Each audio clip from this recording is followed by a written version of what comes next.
Hello guys, welcome back another video. Today in this video we will talk how to cancel Midi health subscription. So as you know, if you want treatment continue, they also have auto refill system. Okay, so how you can cancel if you have taken any subscription on this platform? So basically cancellation is very easy.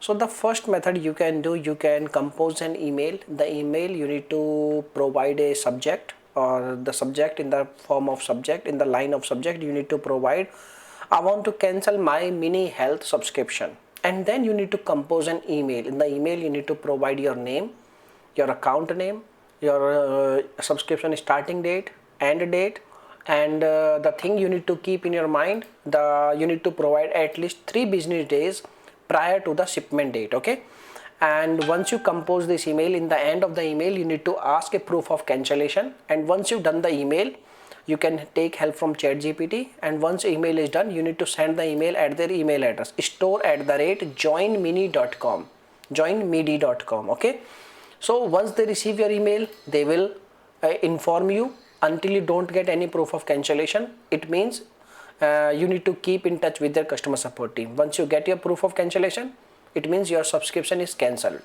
If this method will not work for you, in that case what you have to do, you need to log in into your account and navigate by finding or going to subscription page. Okay, and in your account section, and you can cancel your subscription in your account also. Okay, so if you have any other questions, you can make a comment. I will reply you very soon, and thanks for watching this video. Bye bye, take care.